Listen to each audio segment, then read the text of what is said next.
رسول کریم کو اطلاع مل گئی کہ حوازن اور ثقیف کے قبیلوں کے ساتھ دوسرے قبیلوں کے ہزاروں لوگ اوطاس کے قریب خیمہ جن ہیں اور ان کا ارادہ مکہ پر حملہ کا ہے اور وہ کوچ کرنے والے ہیں۔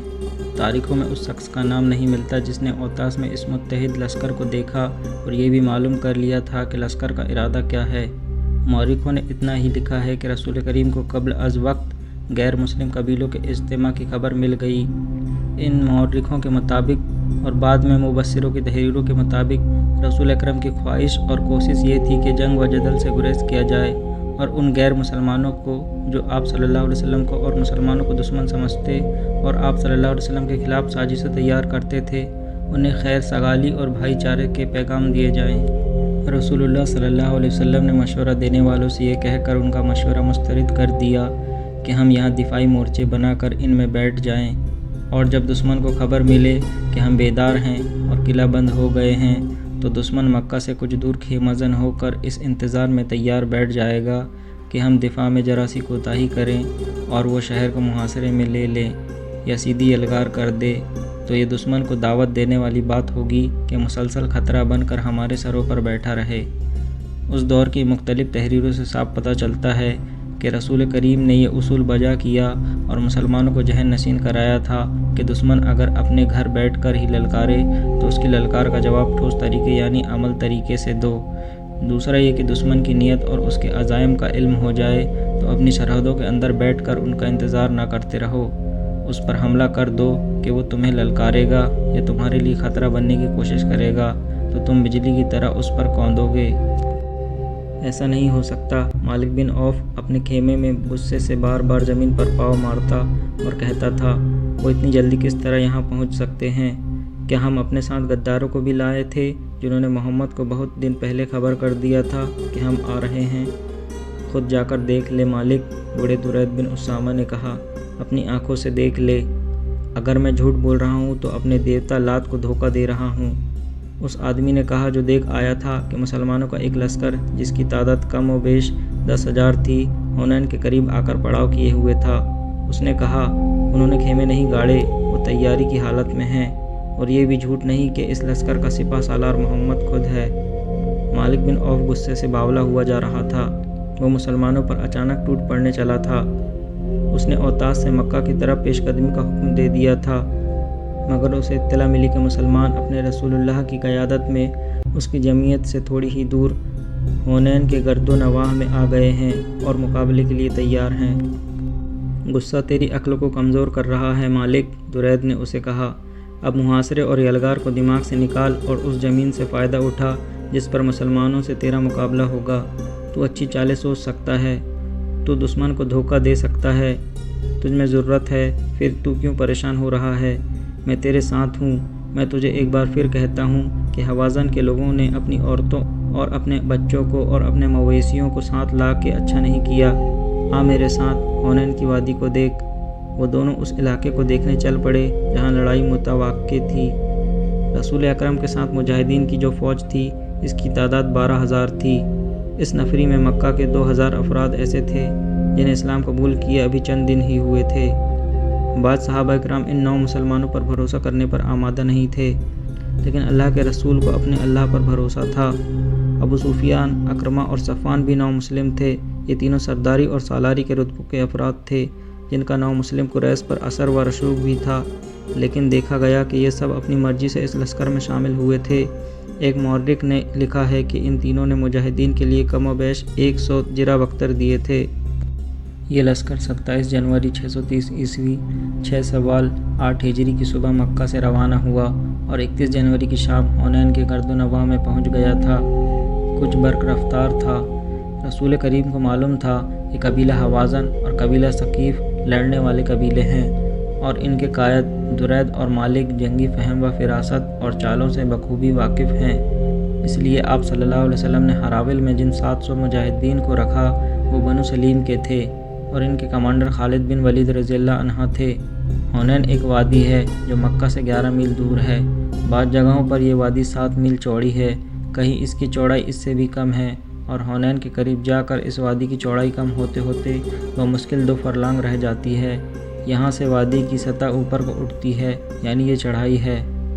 آگے ایک درہ نما راستہ ہے جو دائیں بائیں مڑتا ایک اور وادی میں داخل ہوتا ہے۔ اس وادی کا نام نخلا طلوع یمانیہ ہے۔ راستہ خاصا تنگ ہے۔ مسلمانوں نے اپنے جاسوسوں کی آنکھوں سے دیکھا کہ قبیلوں کی متحدہ فوج ابھی اوتاس کے قریب خیمہ زن ہے، مگر جاسوس رات کی تاریکی میں نہ جھانک سکے یا انہوں نے ضرورت ہی محسوس نہ کی کہ رات کو بھی دیکھ لیتے کہ دشمن نقل و حرکت تو نہیں کر رہا۔ دن کے دوران متحدہ قبیلوں کے کیمپ میں کوچ یا پیش قدمی کی تیاری کے کوئی آثار نظر نہ آئے۔ کیمپ پر مردنی سی چھائی ہوئی تھی، کوئی سرگرمی نہیں تھی۔ 1 فروری 630 عیسوی 11 سوال 8 ہجری کی شہر مجاہدین نے اوتاس کی طرف پیش قدمی کی۔ اسکیم یہ تھی کہ دشمن کے کیمپ پر یلغار کی جائے گی۔ امید یہی تھی کہ دشمن کو بے خبری میں جا لیں گے۔ پیش قدمی مکمل طور پر منظم تھی۔ ہراول میں بنو سلیم کے مجاہدین تھے جن کے قائد خالد رضی اللہ عنہ تھے۔ اس حیثیت سے خالد رضی اللہ عنہ سب سے آگے تھے۔ اسلامی فوج کی نفری تو 12,000 تھی، لیکن اس باقاعدہ فوج کے ساتھ ایک بے قاعدہ فوج بھی تھی جس کی نفری 20,000 تھی۔ یہ مکہ اور گرد و نواح کے لوگ تھے جو فوج کی مدد کے لیے ساتھ آئے تھے۔ ایک واقعہ قابل ذکر ہے۔ اتنا زیادہ لشکر دیکھ کر بعض صحابہ کرام نے بڑے فخر سے کہا، کون ہے جو ہمیں شکست دے سکتا ہے؟ 2 مورخوں نے لکھا ہے کہ اس فخر میں تکبر کی جھلک بھی تھی۔ خالد رضی اللہ عنہ اسلامی لشکر کے آگے تھے۔ وہ جب وادی ہونین کے تنگ راستے میں داخل ہوئے تو صبح طلوع ہو رہی تھی۔ خالد رضی اللہ عنہ نے اپنے گھوڑے کو ایڑ لگائی اور رفتار تیز کر دی۔ خالد رضی اللہ عنہ جو اصیل جنگجو تھے اور جارحانہ قیادت میں یقین رکھتے تھے، وہ جب مسلمان نہیں ہوئے تھے تو قبیلہ قریش کے سردار اعلیٰ ابو سفیان سے انہیں سب سے بڑی شکایت یہ تھی کہ وہ انہیں کھل کر لڑنے نہیں دیتے تھے۔ ان کے قبول اسلام کی وجہ یہ بھی تھی کہ انہوں نے رسول کریم صلی اللہ علیہ وسلم کی عسکری قیادت میں وہ جذبہ دیکھا تھا جو انہیں پسند تھا۔ خالد رضی اللہ عنہ نے قبول اسلام سے پہلے اکرمہ سے کہا بھی تھا کہ میرے عسکری جذبے اور میدان جنگ میں جارحانہ انداز کی قدر صرف مسلمان کر سکتے ہیں۔ رسول اللہ صلی اللہ علیہ وسلم نے خالد رضی اللہ عنہ کی عسکری اہلیت اور قابلیت کی جو قدر کی تھی، اس کا ثبوت یہ تھا کہ وہ اتنے بڑے لشکر کے ہراول کے کمانڈر تھے۔ بعض مورخوں نے لکھا ہے کہ وہ قریش جو بے دلی سے مسلمان ہوئے تھے اور اسلامی فوج کے ساتھ آ گئے تھے، انہوں نے اس بھگدڑ کو یوں بڑھایا جیسے جلتی پر تیل ڈالا جاتا ہے۔ وہ نہ صرف بھاگے بلکہ انہوں نے خوف و ہراس پھیلایا۔ انہیں ایک خوشی تو یہ تھی کہ لڑائی سے بچے اور دوسری خوشی یہ کہ مسلمان بھاگ نکلے ہیں اور انہیں شکست ہوئی۔ مسلمانوں کی کچھ نفری وہیں جا پہنچی جہاں سے چلی تھی۔ اس جگہ کو فوجی اڈہ بنایا گیا تھا۔ زیادہ تعداد ان مسلمانوں کی تھی جنہوں نے پیچھے ہٹ کر ایسی جگہوں میں پناہ لے لی جہاں چھپا جا سکتا تھا، لیکن وہ چھپنے کے لیے نہیں بلکہ چھپ کر یہ دیکھنے کے لیے وہاں رکے تھے کہ ہوا کیا ہے اور وہ دشمن کہاں ہے جن سے ڈر کر پوری فوج بھاگ اٹھی ہے۔ وہاں تو حالات یہ ہو گئی تھی کہ بھاگتے ہوئے اونٹ اور گھوڑے ایک دوسرے سے ٹکرا رہے تھے اور پیادے ان کے درمیان آ کر کچلے جانے سے بچنے کے لیے ہر طرف بھاگ رہے تھے۔ رسول کریم صلی اللہ علیہ وسلم نے اپنی فوج کی حالت دیکھی تو آپ صلی اللہ علیہ وسلم سن ہو کے رہ گئے۔ آپ صلی اللہ علیہ وسلم بھاگنے والوں کے راستے میں کھڑے ہو گئے۔ آپ صلی اللہ علیہ وسلم کے ساتھ 9 صحابہ کرام تھے۔ ان میں 4 قابل ذکر ہیں: حضرت عمر رضی اللہ عنہ، حضرت عباس رضی اللہ عنہ، حضرت علی رضی اللہ عنہ اور حضرت ابو بکر رضی اللہ عنہ۔ مسلمانوں، رسول کریم صلی اللہ علیہ وسلم نے بلند آواز سے للکارنا شروع کر دیا، کہاں جا رہے ہو؟ میں ادھر کھڑا ہوں۔ میں جو اللہ کا رسول ہوں، مجھے دیکھو۔ میں محمد ابن عبداللہ یہاں کھڑا ہوں۔ مسلمان حضور کے قریب سے بھاگتے ہوئے گزرتے جا رہے تھے۔ آپ صلی اللہ علیہ وسلم کی کوئی بات نہیں سن رہا تھا۔ خالد بن ولید رضی اللہ عنہ کہیں نظر نہیں آ رہے تھے، وہ آگے کہیں بے ہوش پڑے تھے۔ اتنے میں قبیلہ حوازن کے کئی آدمی اونٹوں اور گھوڑوں پر سوار بھاگتے ہوئے مسلمانوں کے تعاقب میں آئے۔ ان کے آگے ایک ستر سوار تھا جن نے جھنڈا اٹھا رکھا تھا۔ حضرت علی رضی اللہ عنہ نے ایک مسلمان کو ساتھ لیا اور اس ستر سوار علمبردار کے پیچھے دوڑ پڑے۔ قریب جا کر حضرت علی رضی اللہ عنہ نے اس کے اونٹ کی پچھلی ٹانگ پر تلوار کا وار کر کے ٹانگ کاٹ دی۔ اونٹ گرا تو سوار بھی گر پڑا۔ حضرت علی رضی اللہ عنہ نے اس کے اٹھتے اٹھتے اس کی گردن صاف کاٹ دی۔ حضور صلی اللہ علیہ وسلم ایک ٹیکری پر جا کھڑے ہوئے۔ دشمن کے کسی آدمی کی للکار سنائی دی، وہ رہا محمد، قتل کر دو۔ تاریخ میں ان آدمیوں کو قبیلہ ثقیف کے لکھا گیا ہے جو اپنے آدمی کی للکار پر اس ٹیکری پر چڑھنے لگے جس پر رسول اللہ صلی اللہ علیہ وسلم کھڑے تھے۔ صحابہ کرام جو آپ صلی اللہ علیہ وسلم کے ساتھ تھے ان آدمیوں پر ٹوٹ پڑے۔ مختصر سے مارکے سے وہ سب بھاگ نکلے۔ ان میں سے کوئی بھی رسول اکرم تک نہیں پہنچ سکا۔ میں مالک بن عوف سے شکست نہیں کھاؤں گا۔ رسول اللہ صلی اللہ علیہ وسلم نے کہا، وہ اتنی آسانی سے کیسے فتح حاصل کر سکتا ہے؟ حضور صلی اللہ علیہ وسلم نے اپنی فوج کو بکھرتے اور بھاگتے تو دیکھ ہی لیا تھا۔ آپ صلی اللہ علیہ وسلم دشمن کو بھی دیکھ رہے تھے، بلکہ دشمن کو زیادہ دیکھ رہے تھے۔ آپ صلی اللہ علیہ وسلم کی عسکری حس نے محسوس کر لیا کہ مالک بن عوف اپنے پہلے بھرپور اور کامیاب وار پر اس قدر خوش ہو گیا ہے کہ اسے اگلی چال کا خیال ہی نہیں رہا۔ وہ اسلامی فوج کی بھگدڑ اور افراتفری کی پسپائی سے فائدہ نہیں اٹھا رہا تھا۔ حضور صلی اللہ علیہ وسلم کو توقع تھی کہ مالک بن عوف کی متحدہ فوج مسلمانوں کے تعاقب میں آئے گی، لیکن تعاقب میں دشمن کے جو آدمی آئے تھے وہ تعداد میں تھوڑے اور غیر منظم تھے۔ اس کے علاوہ حضور اکرم صلی اللہ علیہ وسلم نے اپنے ہراول دستے کو پیچھے آتے بھی دیکھا تھا، اور آپ صلی اللہ علیہ وسلم نے معلوم بھی کیا تھا کہ ہراول کے کتنے آدمی شہید اور زخمی ہوئے ہیں۔ آپ صلی اللہ علیہ وسلم کو بتایا گیا کہ کئی ایک مجاہدین، گھوڑے اور اونٹ زخمی ہوئے ہیں، شہید ایک بھی نہیں ہوا۔ اس سے رسول کریم نے یہ رائے قائم کی کہ یہ دشمن تیر اندازی میں اناڑی ہے اور جلد باز بھی ہے۔ اتنی زیادہ تیر اندازی کسی کو زندہ نہ رہنے دیتی۔